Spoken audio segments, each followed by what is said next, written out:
So there's my tiny house. And there's our barn and Tim's shop. It looks so tiny against that big mountain. And there's the top of the sheep shack, and Tim's in there cutting wood in our piney thicket. And I'm standing here out of the way so I don't get hit by a tree. So I was gonna do a little video of our property. So this is about 8 acres of cultivated fields.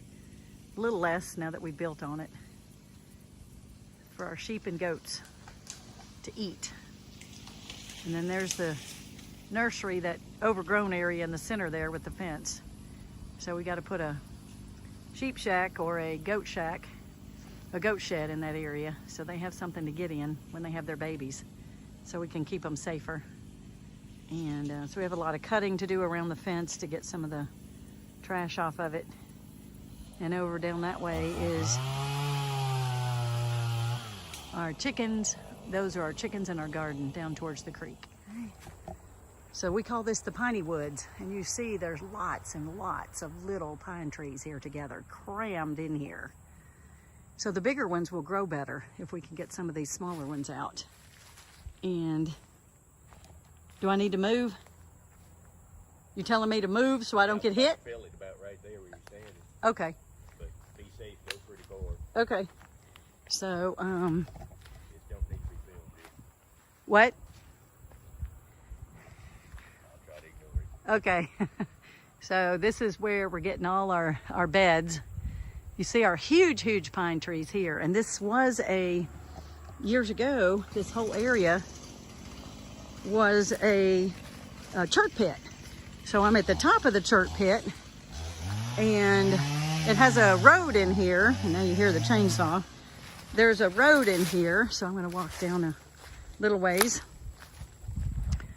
And we can actually ride the cart or the golf cart or the truck or anything through here.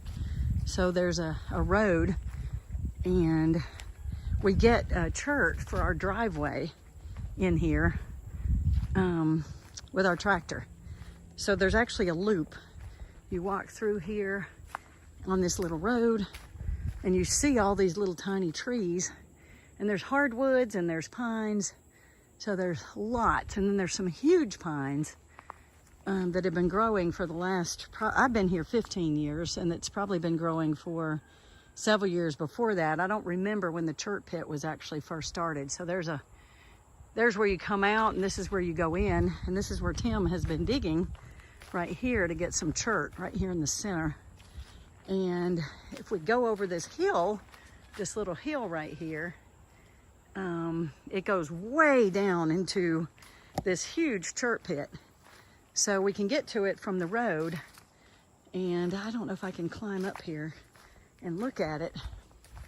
So we have this great benefit of having this area in here. Yeah, I could probably climb up there, but I'm not going to right now. We have a great benefit of having this for our, because it has lots of uses. We can grow mushrooms in this area. If we have water, that's the biggest thing. We haven't had a lot of water here. So we can't regulate the water unless we get some kind of water meter, or have a way to bring rain catchment. But we could actually grow mushrooms. It would not compete so much with the with pine trees like it would hardwoods. The mushrooms would do well. So it's time to help get the trees down and take them to the garden. Another frustration besides the tall okra is now the tall green bean. These green beans have gone so tall, and they don't even look that good. They're looking kind of dry. They're about 3 weeks behind our others that I just picked. I don't think they have any. They're kind of bug eaten. So Tim's of the opinion that we're doing all this work, planting all this stuff, and not getting a great harvest for what we're doing. We're doing a lot of work and not getting a lot. So we shall see if those green beans make it. These on our pergola I picked this morning, and that sun's probably super bright. And let me get up under here and look at them. So I only got a bucket full off of these, and they're starting to look pretty rough up there at the top as well. And there's still some little green beans here that I'll let get a little bit bigger.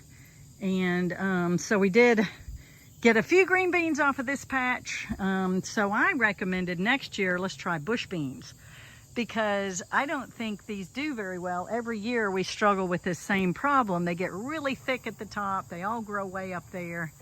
And then it's really hard. We don't get a lot of good green beans. So anyway, he's not sure if everything's getting, if there's enough bees or enough pollinators to give us lots of green beans. So I'm not really sure.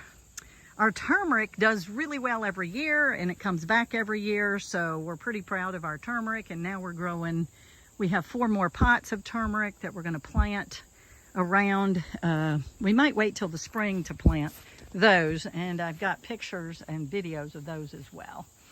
So, and this little end here is our lemon balm that we've had for a long time. It does really well. And then Tim planted these carrots.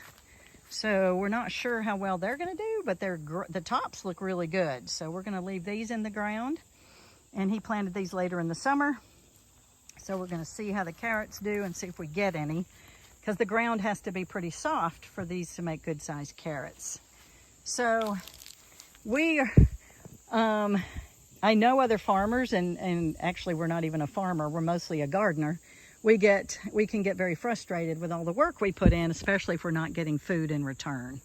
So we're gonna work on how to build up our harvest and to get better harvest. So we're growing stuff, but we're not always getting the greatest harvest. We're not always keeping the bugs at bay. And one thing though that we are able to it seems like we're able to do pretty well every time we grow them are these. And these are sweet potatoes. So here in the South, I think sweet potatoes do really well. And some bugs are getting it too. If you get way up there on the pergola, they look pretty eaten up, but all down here, they don't look quite as bad. So hopefully we'll get a bunch of sweet potatoes around this whole area. So we planted both sides. So this side is really productive, and there are a lot of bug holes. So I'm not sure how well these will do, but we'll see when we dig them up how many potatoes we get. So it does make us kind of rethink, how do we want to do things so that we get more production, we actually get food. Here in Alabama, we tend to get a lot better winter garden because the bugs go way down. So we'll try to see how that works this winter. And so we're already thinking about collards and kale and those types of things. So my strawberries have to be weeded again. They actually look to be everbearing. They do have little tiny red strawberries on them. Right now, not very many. And I don't know that they look all that edible, but they do have a few blooms. So, and I'm trying to pull out the worst weeds. So these are just some of our frustrations in the end of the summer.